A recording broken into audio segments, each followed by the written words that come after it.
महात्मा उपासक डॉक्टर सोहनराज तातेड़ पुनरुत्थान और आत्मविज्ञान के बाद अब ला रहे हैं सनातन सत्य, जैसी दृष्टि वैसी सृष्टि, कुदरत कुदरती रचना, एक कुदरत के कानून से शाश्वत सुख की प्राप्ति।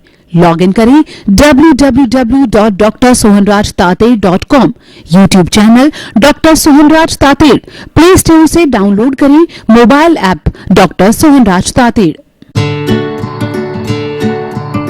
ओम ह्रीं नमो अरहन्ताणम्। ओम ह्रीं नमो सिद्धाणम्। ओम ह्रीं नमो आयर्याणम्। ओम ह्रीं नमो वज्रायणम्। ओम ह्रीं नमो लोये सवसाहुणम्। ऐसो पंच नमोकारो सर्वपावपणासनो मंगलाणं च सव्येसिं पडमं हवै मंगलं पडमं हवै मंगलं। ओम नमो भगवते वासुदेवाय नमः। ओम नमः शिवाय। त्रिमंत्र की साधना आपस में जोड़ने वाली है। ये सभी धर्मों का सर्वधर्म संभाव है, सभी धर्मों का समन्वय है और ये मानव धर्म की ओर इंगित करता है। जो धर्म मानव मानव को जोड़ता है वह धर्म कहलाता है और जो मानव मानव को तोड़ता है वह अधर्म कहलाता है। त्रिरत्न त्रिमंत्र ये मानव मानव को जोड़ने का बड़ा मंत्र है। भाई और बहनों, मातृशक्ति को नमन। आज का हमारा बहुत ही सुंदर विषय है आश्रव एवं बंध। मैं आपको एक उदाहरण के माध्यम से 9 तत्व, जिससे कि सारा दुनिया जिससे चलती है, उन 9 तत्वों में से कौन से हमारे लिए हेय है और उपादेय है। हेय का मतलब छोड़ने योग्य है, बुराई को हेय कहते हैं, और उपादेय का अर्थ होता है ग्रहण करने के वाले को उपादेय कहते हैं। तो इसीलिए पहले मैं सारे 9 तत्वों का एक रूपक बता देता हूं और फिर बताऊंगा कि इसमें से कौन कौन से हेय और उपादेय है। और ये सारा विवेक जागृत करने के लिए है। व्यक्ति को अच्छा बनना है या बुरा बनना है, उसके लिए व्यक्ति को गाइडेंस चाहिए। तो अच्छाई बुराई का भेद सबसे बड़ा गाइडेंस है और उसका भेद करने के लिए हमारे धार्मिक शास्त्रों के अंदर ये मुख्य रूप से 9 तत्व दिए गए हैं। इसमें पूरे ब्रह्मांड का सिस्टम, हमारे जीवन का सिस्टम जो है बना हुआ है कि किस तरीके से एक व्यक्ति जो है हे को छोड़ करके उपादेय को ग्रहण करके एक आइडियल इंसान बन सकता है और वो पूर्ण जागृति रखे तो वो भगवान भी बन सकता है। तो देखिए, मैं आपको एक रूपक बताता हूँ कि एक बिल्कुल साफ सुथरा तालाब है। उस तालाब को जो है हम मोक्ष की संज्ञा देते हैं और उसके बाद के अंदर वो उसको जो है वो मोक्ष की संज्ञा दी गई है और उसके तालाब को जो है जीव की संज्ञा दे दी हमने। तो उसके बाद के अंदर तालाब जिन चीज़ों से बना हुआ है, जिन ईंटों से गारे से बना हुआ है, उसको अजीव का जो उपमा दी गई है। जीव अजीव। अब क्या है कि उस तालाब को भरने के लिए जो है वो बाहर जो बारिश का पानी है, नहर का पानी है, वो डालने के लिए हमने एक नाला लगाया। उस नाले को हम आश्रव कहते हैं, यानी पानी भीतर आने का एंट्रेंस। हमारे घर के अंदर जो दरवाजे लगाए जाते हैं वो घर में एंट्री के लिए होते हैं। तो हमारी आत्मा के अंदर, यानी आत्मा रूपी जो तालाब के अंदर पानी यानी कर्म रूपी पानी आने के लिए वो आश्रव रूपी नाला लगाए, रूपक है, आश्रव रूपी नाला लगाया गया है। और उस आश्रव में से जो है वह गंदा पानी भी आ सकता है, साफ पानी भी आ सकता है। जैसी पानी की स्थिति होगी तो साफ पानी को हम कहते हैं पुण्य और गंदे पानी को हम पाप कहते हैं। अशुभ जीव की अशुभ प्रवृत्ति से जो है वो पाप का बंध होता है, शुभ प्रवृत्ति से पुण्य का बंध होता है। और जब वो प्रारब्ध और उदय में आते हैं, पुण्य और पाप जो है वो व्यक्ति को सुख दुख की अनुभूति कराते हैं, वो अनुभाग देते हैं और व्यक्ति को उदय और प्रारब्ध के अनुरूप के अनुसार जो है उस व्यक्ति को जो है वह वैसा भोगने के लिए विवश करते हैं। तो जीव अजीव पुण्य पाप आश्रव। अब क्या है कि हमें उस पानी को बंद करना है। तो हमने जो नाला बनाया था, जो तालाब के लिए, उस नाले को सीमेंटेड कर देते हैं तो वो पानी आना जो है वह बंद हो गया। तो पानी आना बंद हो गया, उसको हम संवर कहते हैं। यानी पापकारी प्रवृत्ति को आत्मा में कार्बन शरीर में इकट्ठा करने के लिए हमने रोक लगा दी। उसको संवर कहते हैं, त्याग कहते हैं, प्रत्याख्यान कहते हैं। हमने आश्रव को रोक दिया, वह संवर कहलाया। अब क्या है कि पानी आना बंद हो गया, और जब पानी आना बंद गया है तो अब हमें उस तालाब की सफाई करनी है।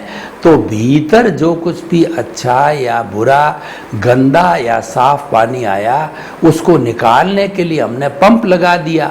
पंप निकाल करके और पानी बाहर जाने लग गया उस तालाब के बाहर। उसको हम निर्जरा कहते हैं। निर्जरा का अर्थ होता है dissociation of the Karma from the causal body और फ्रॉम द सोल। हमारी कॉजल बॉडी के साथ में कर्म जुड़े हुए हैं और वो सारे सोल पर चिपके हुए हैं।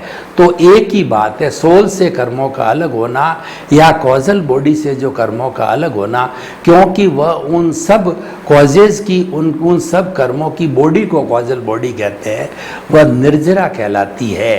तो आश्रव संवर निर्जरा बंद। बंद का अर्थ होता है कि जुड़ना। ये जो अंदर जो हमारे कर्म आए हैं, यानी जो वो गंदा और साफ पानी जो भीतर आया हुआ है, तो वह पानी जो है वह एक मेक हो गया तालाब के अंदर जाकर के। तो ये जुड़ गया, इस जुड़ने को बंद कहते हैं। उसी तरीके से हमारी आत्मा के साथ में इन कर्मों का जुड़ना जो है यह बंद कहलाता है। ये बंद अज्ञान है। जब इस बंद को तोड़ दिया जाता है तो चेतन अलग हो जाता है, जड़ अलग हो जाता है, वो मुक्ति की अवस्था हो जाती है। तो बंद है वो हमारा अज्ञान है। और अंतिम तत्व है वो मोक्ष। मोक्ष का अर्थ ये हुआ कि जब हमने बंद को काट दिया, जब हमने अज्ञान को हटा दिया, हमने कॉजल बॉडी कहिए, लिंग शरीर कहिए, कर्म शरीर कहिए, कर्म रज कहिए, जो आत्मा के साथ जितनी अशुद्धि जुड़ी हुई थी उसको साफ कर दिया, तो वो 24 कैरेट का साफ सोना हो गई।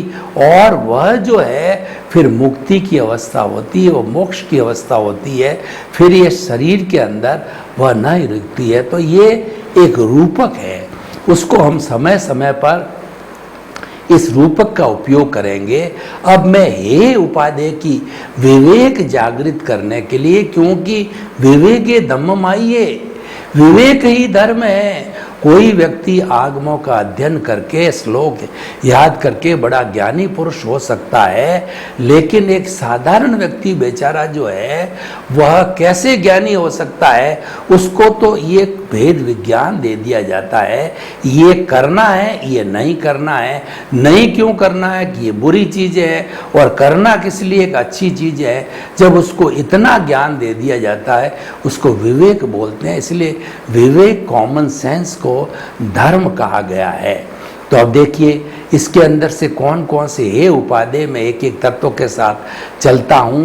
पहले जो है चेतन तत्व, जो हमारा चेतन जो है हमारा जीव तत्व है। जीव की जो शुभ प्रवृत्ति है वो तो उपादेय है, और अशुभ प्रवृत्ति है वो हे है, छोड़ने के लिए कारण होती है। और ये भी दोनों आश्रव कहलाती है, क्योंकि आखिर जो है ये पुण्य और पाप दोनों बेड़ियां हैं।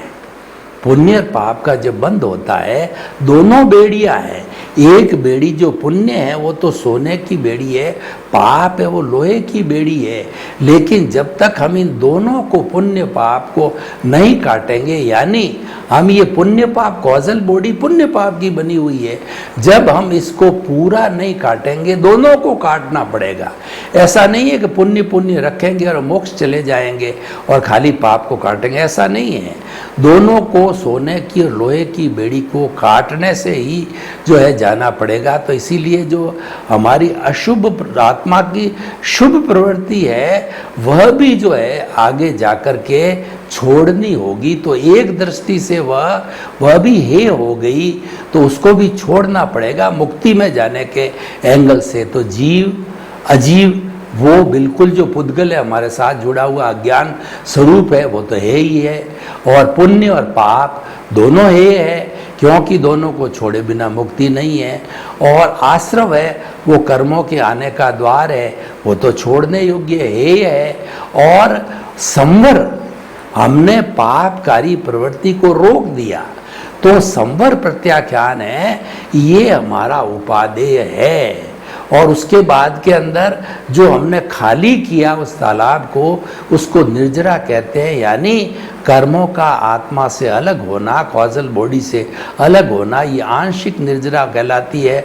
और संपूर्ण रूप से जब झड़ जाते हैं कर्म, तब ये पूर्ण निर्जरा होती है, मोक्ष की अवस्था होती है। तो संवर और निर्जरा दोनों उपादेय है। इसीलिए भगवान ने मुख्य रूप से जो है, भगवान महावीर स्वामी ने दो धर्म बताए। एक तो संवर धर्म है और एक निर्जरा धर्म है। यानी जो पापकारी प्रवृत्ति को रोक देना, उसका प्रत्याख्यान कर लेना, त्याग कर लेना, पचकान कर लेना जो है, वह संवर है। और जहाँ संवर है, निश्चित तौर से निर्जरा होगी ही। निर्जरा इंडिपेंडेंट भी होती है, वो सकाम होती है, अकाम होती है। और वह जो है पूर्ण रूप से भी होती है, वह निर्जरा जो है आंशिक भी होती है। सकाम का अर्थ होता है कि हम जो है वो संवर के साथ जो निर्जरा करते हैं, उद्देश्य पूर्वक, धार्मिक प्रवृत्ति पूर्वक करते हैं, सकाम है। और जो हम बिना उद्देश्य पूर्वक कष्ट सहन करते हैं, जैसे पेड़ है, पौधे हैं, सर्दी गर्मी बरसात सहन करते हैं, तो ये सारा जो है हमारी अकाम निर्जरा होती है। क्योंकि सहन करते हैं, तो सहन करते से हमारी जहाँ जहाँ सहन शक्ति है, कष्ट सहिष्णुता है, वहाँ वहाँ हमारी कॉजल बॉडी छिन्न भिन्न होने लगती है, कर्म कटने लग जाते हैं। तो इसीलिए संवर निर्जरा और बंध है वो हे है, क्योंकि ये तो जोड़े रखता है कॉजल बॉडी को और आत्मा को बांधे रखता है। तो बंधन तो अपने आप में है। मोक्ष जो है हमारी एक प्योर अवस्था है, आत्मा की प्योरेस्ट फॉर्म है। तो वो तो हमेशा जो है वह उपादेय, तो मुख्य रूप से उपादेय कौन सी हो गई? वो संवर, निर्जरा और मोक्ष, और उसके साथ जीव की जो है शुभ प्रवृत्ति, ये चार जो है वो हमारी उपादेय हो गई। और बाकी की पांच है वो हे हो गई। तो आज हम जो ले रहे हैं वो आश्रव और बंध की बात कर रहे हैं। पहले मैं बंध को परिभाषित कर देता हूं कि बंध का अर्थ होता है कि जुड़ना, बांधना। किसको बांधना? कि आत्मा के साथ में कर्मों के पुलिंदे को बांधना। और वो जो है वो 8 तरह के कर्म बताए गए हैं, ज्ञानावर्णीय, दर्शनावर्णीय, वेदनीय, मोहनीय, आयुष्य, नाम, गोत्र, अंतराय। ये 8 लेप है जो आत्मा पर लगे हुए होते हैं और ये बंद कहलाते हैं। मैं आपको एक उदाहरण देना चाहता हूँ कि बाबा जी के बड़ी तुम्बी होती है पानी वानी साथ में रखने की। वो उस तुम्बी जब खाली होती है और उसको जो है बहते पानी के अंदर उसको डाला जाता है तो तुम्बी तरने लग जाती है, क्योंकि वह तुम्बी खाली है, वह ऊर्ध्वगामी है। अब क्या करते हैं, उस तुम्बी के ऊपर मिट्टी का एक लेप करते हैं, सुखाते हैं, फिर दूसरा लेप करते हैं, सुखाते हैं, तीसरा लेप, चौथा लेप, पांचवा लेप, छठा लेप, और बीच बीच में सुखाते जाते हैं। तो 8 लेप है जो पक्के सीमेंटेड हो जाते हैं।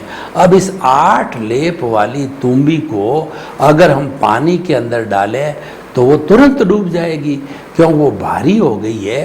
तो हमारी आत्मा भी जो है इन कर्मों के कारण भारी होकर के और वह डूब जाती, यानी संसार में भ्रमण करने लग जाती है, अलग अलग योनियों में जन्म करने लग जाती है। और भव भ्रमण करना सबसे बड़ा दुख का कारण होता है, क्योंकि जब हम जन्म लेते हैं वो सबसे बड़ा कष्टकारी होता है। हम भी माँ के पेट में 9 महीने उल्टे लटके थे, उस वक्त में हमने देखा कितनी गर्मी, कितनी गंदगी और जो कितना खट्टा मीठा स्वाद, माँ का जो है खून पीना। तो सारी बेचैनी की अवस्था में भगवान से प्रार्थना करते थे, भगवान मुझे जल्दी बाहर निकाल और मैं बाहर निकाल करके तेरी भक्ति करूँगा, तेरे को याद करूँगा। और जब बच्चा बाहर आता है, थोड़ा बड़ा होता है और इस दुनिया की माया को देखता है तो माया में लुब्ध हो जाता है और वह जीवात्मा बन जाता है, वैसा करने लग जाता है। कुछ पुण्योदय आत्मा होती है जो कि पूर्व जन्म में अच्छा पुण्य लेके आती है, तो इस संसार से जो है असार समझ करके इससे बाहर निकल जाती है। तो वो आत्माएं जीवात्मा से अंतरात्मा बन जाती है। भाग्योदय से उनको सद्गुरु मिल जाता है, प्रत्यक्ष ज्ञानी पुरुष मिल जाता है और उनको ज्ञान देकर के उनका जो अनंतानुबंधी कषाय है वह उसको भस्मीभूत कर देता है। तो उसको सम्यक दर्शन दे देते हैं, फिर नए कर्मों का बंध नहीं होता है। और होता भी अनंतानुबंधी के बाद में प्रत्यक्षानी अप्रत्यक्षानी संजलन होते हैं, तो वो इतने डाइल्यूट है कि वो डिस्चार्ज टाइप है, तुरंत कट जाया करते हैं। जो सबसे बड़ा कर्म बंधन जो होता है, गाढ़ होता है, वह अनंतानुबंधी होता है, जो कि पत्थर पे लकीर बनाने के समान होता है। कितना कठोर पत्थर होता है, लकीर उसके ऊपर जो बनानी कोई सरल काम नहीं है, तो वह भस्मीभूत हो जाता है। तो हम बात कर रहे थे बंध की। ये बंध जो है आत्मा को भटकाता है, आत्मा को जो है अज्ञान से जोड़ता, आत्मा का अज्ञान से जुड़ना बंध कहलाता है। आत्मा का कॉजल बॉडी से जुड़ना है वो बंध कहलाता है। और ये बंध के लिए मैं आपको एक उदाहरण देना चाहता हूँ कि एक वेल फिनिश्ड की गई लकड़ी है और अब हम उसको फर्नीचर बनाना चाहते हैं, तो हमारे पास में अच्छी अच्छी डिजाइन की सनमाइका है। तो सनमाइका को हम लकड़ी पर चेपना चाहते हैं तो किसी गोंद वगैरह से तो चिपकेगी नहीं, रुकेगी नहीं। तब हम क्या करते हैं, फेविकोल लेते हैं हाई इंटेंसिटी का। तो फेविकोल को जब लकड़ी पे लगाया जाता है और उसको जो है सनमाइका को उसके ऊपर रख के प्रेस किया जाता है, थोड़े समय तक प्रेस करने से जो है वह उस पर चिपक जाती है। तो ये दोनों का फेविकोल है, दोनों को जोड़ने का काम करता है।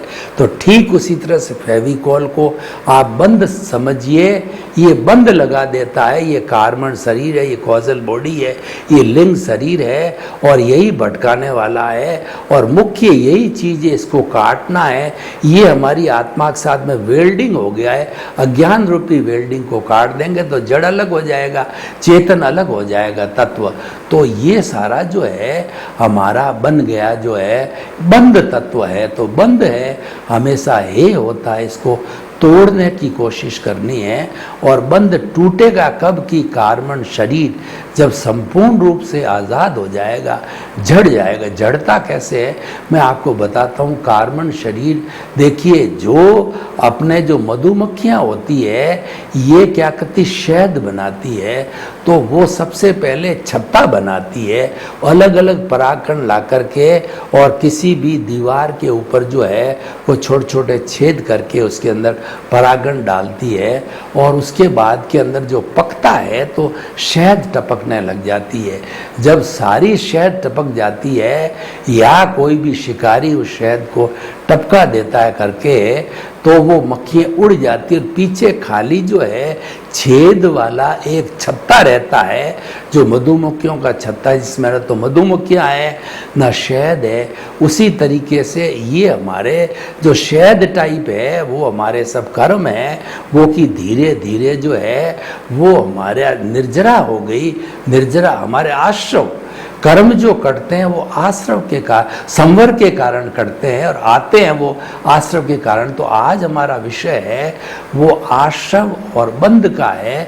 तो बंध को हमने जो है पूरा विवेचन किया। अब हम आश्रव कहते हैं। आश्रव का मतलब कर्मों के आने का दौर, द्वार।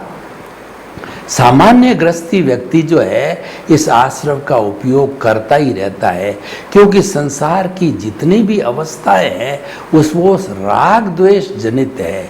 वो हमें, हमारा जो संसार है हमारे आँखों के ऊपर जो है वो एक चश्मा लगा देते हैं। एक तो लाइक का चश्मा, दूसरा डिसलाइक का चश्मा। यानी मैं इस व्यक्ति को पसंद करता हूँ, इसको पसंद नहीं करता, ये वस्तु अच्छी है, ये वस्तु बुरी है, इस वस्तु को मुझे नहीं चाहिए, दूर फेंक दीजिए, इस वस्तु को लाके मुझे दीजिए। ये लाइक डिसलाइक, न तो वस्तु खराब है न व्यक्ति खराब है, लेकिन हमारा जो नज़रिया है, हमारी जो थिंकिंग है, नेगेटिव थिंकिंग है, वो हमने उसको जो अच्छा बुरा बनाया, नहीं राग द्वेष को जोड़ दिया। तो ये राग द्वेष मात्र आश्रव है। इसको हमारे धार्मिक ग्रंथों में 5 भागों में बांटा गया है कि जो कर्म आने का जो हमने द्वार बताया, नाला बताया, कौन कौन सी चीज़ें ऐसे वो आता है, तो उसको 5 भागों के अंदर पहला भाग है मिथ्यात्व।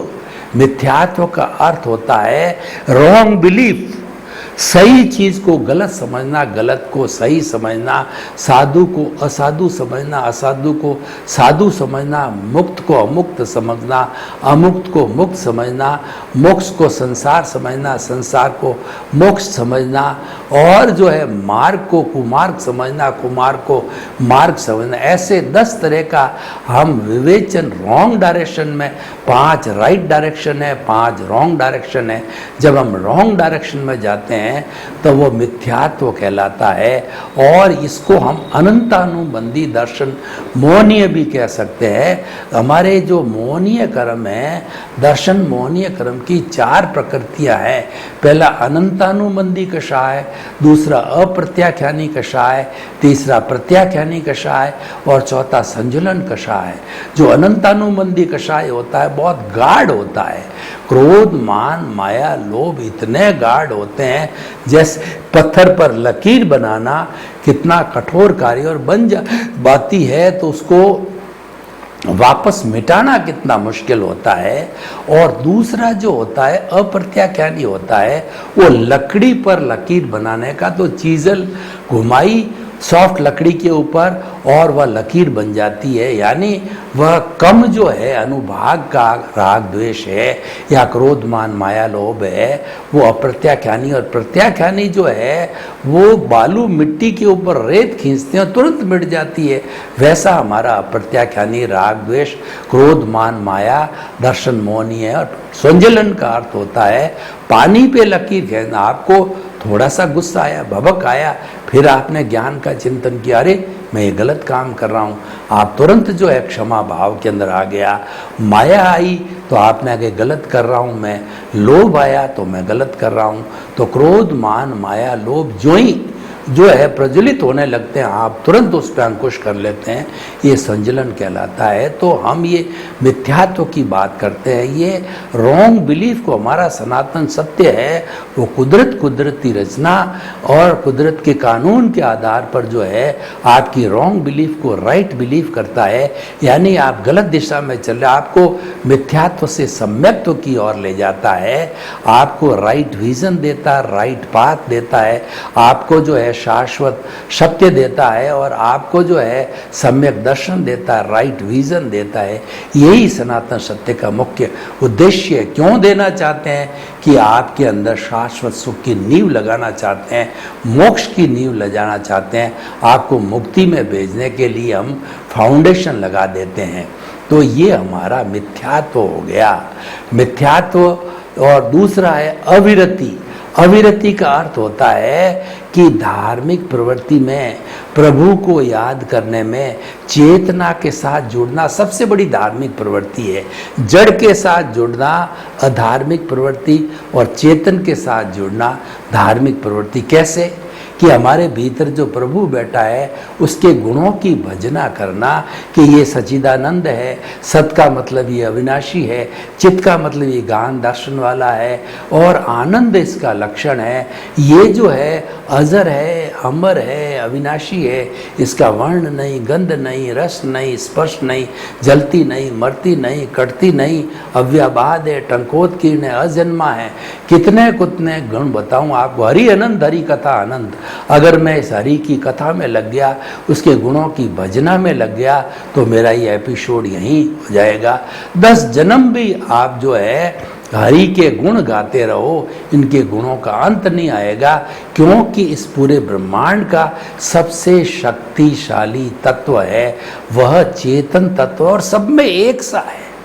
सामान्य दृष्टि से 84 लाख जीवा योनि के किसी भी प्राणी के चेतन तत्व में घोड़ा, गधा, ऊंट, गाय, भैंस, बैल, राम, 24 तीर्थंकर, सिमंदर स्वामी, दादा भगवान, आप में किसी की मूल आत्मा में कोई अंतर नहीं। जो भेद दिखाई देता है वो अपने अपने कर्मों का भोग है, कर्मों का हिसाब है, उसके अनुरूप शरीर, मन, वचन, काया मिलते हैं, अवस्थाएं बनती है और भुगतान होता है। तो हम बात कर रहे थे अविरति की, मतलब धार्मिक प्रवृत्ति में रुचि न होना और प्रभु की भक्ति बात करें, प्रभु को याद करने की, ध्यान की बात करें, हम ज्ञाता दृष्टा होने की बात करें तो उबासी आती है, नींद आती है, इंटरेस्ट नहीं। और हमने विरति की बात करी संसार की, वो व्यक्ति ऐसा, वो ऐसा, वो ऐसा कर रहा है, वो 5 इंद्रिय सुख की बात करते हैं कि फला चीज़ में इतना स्वाद है, बड़ी स्वादिष्ट है, और फला व्यक्ति ऐसा, फला औरत ऐसी है,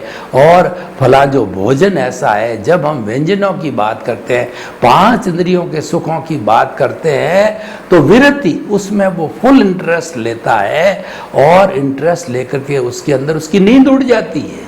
यानी जो नींद पहले विरति में, जो अविरति में आ रही थी, वह नींद विरति में आते उड़ जाती है। यानी सांसारिक भोग की वस्तुओं के अंदर रुचि लेना विरति है और उससे विलग होना, उससे जो अलग होना, जैसे मन, वचन, काया तथा उससे जुड़ी हुई हर अवस्था मात्र कुदरती रचना है और वो व्यवस्थित है, आप उससे मुक्त होते हो, तो ये आपकी अविरति है। और उस अवस्थाओं के साथ जुड़े हो रहते हो तो ये विरति है। मिथ्यात्व विरति और मिथ्यात्व अविरति। तीसरा है प्रमाद। प्रमाद का अर्थ हुआ कि धर्म ध्यान की प्रवृत्ति के अंदर तो जो आदमी को आलस्य आता है, नींद आता है, आदमी सोने लग जाता है, और अधर्म की बात जब कही जाती है, आर्त ध्यान, रुद्र ध्यान की बात कही जाती है, तब वो करता ही रहता है, याद करता ही रहता है, फला व्यक्ति कितना अच्छा था, फला मेरी ऐसी पत्नी थी, वो चली गई, मेरे माँ बाप इतने अच्छे थे, वो चले गए, या जो है कैसा दुष्ट जो है, मुझे ये दोस्त मिला है, बेटा मिला है, कब जाएगा, उसका आर्त ध्यान करता करते रहते हैं। तो आर ध्यान और रौद्र ध्यान, हिंसा का ध्यान, फैक्ट्री चलाऊं, कपड़े का प्रोडक्शन करूं, बेचूं, लाखों रुपए कमाऊं, करोड़ों कमाऊं, अरबपति बन जाऊं, तो इस तरीके से ये सारी विरक्ति की बात करना है।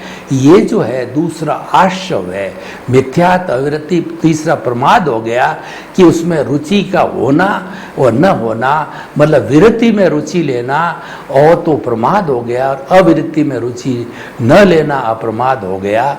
तो अविरति में रुचि लेना जो है अप्रमाद हो गया। तो इस तरीके से मिथ्यात्व, अविरति, प्रमाद और कषाय, कषाय को क्रोध, मान, माया, लोभ को कषाय बोला जाता। दो शब्दों में बात करें तो राग द्वेष होता है, एक शब्द में कषाय होता है, और इसको पुण्य पाप भी बोला जाता है, और इसको कर्म रज भी कहते हैं हम, और इसको अज्ञान भी कहते हैं। इसके कई कई अविद्या भी कहा जाता है, कई कई मोहनीय कर्म भी कहा जाता है, मोह का वट वृक्ष भी कहा जाता है। पर वो सारी बात एक ही, उसका भावार्थ एक ही है, वो सारा कषाय कहलाता है। यानी इस कषाय को क्रोध, अहंकार, माया, लोभ को इसकी प्रतिरोधात्मक शक्ति समता भाव, हम हर चीज के अंदर समता रखें। मन, मानसिक क्रिया में, वाचिक क्रिया में, शारीरिक क्रिया में समता रखा जाए। यानी जो कुछ भी हमारे जीवन में भुगतान चल रहा है, हमको कोई जो है सेवा को, तिरस्कार को, मान को, असम्मान को एक सा समझना। सर्वे भवन्तु सुखिनः, सर्वे सन्तु निरामया। विश्व के सभी लोगों को सुख मिले, शांति मिले, आनंद मिले, प्रेम मिले और सौहार्द मिले। सब वसुधैव कुटुम्बकम के रूप के अंदर सब भाई भाई के रूप में मिलकर के शांतिपूर्ण सह अस्तित्व के साथ रहें। आपके प्रति मंगल भावना, शुभकामनाएं। महात्मा उपासक डॉक्टर सोहनराज तातेड़ पुनरुत्थान और आत्मविज्ञान के बाद अब ला रहे हैं सनातन सत्य, जैसी दृष्टि वैसी सृष्टि, कुदरत, कुदरती रचना एवं कुदरत के कानून से शाश्वत सुख की प्राप्ति। लॉग इन करें www.drsohanrajtater.com। YouTube channel doctor Sohanraj Tated, play store से डाउनलोड करें mobile app doctor Sohanraj Tated.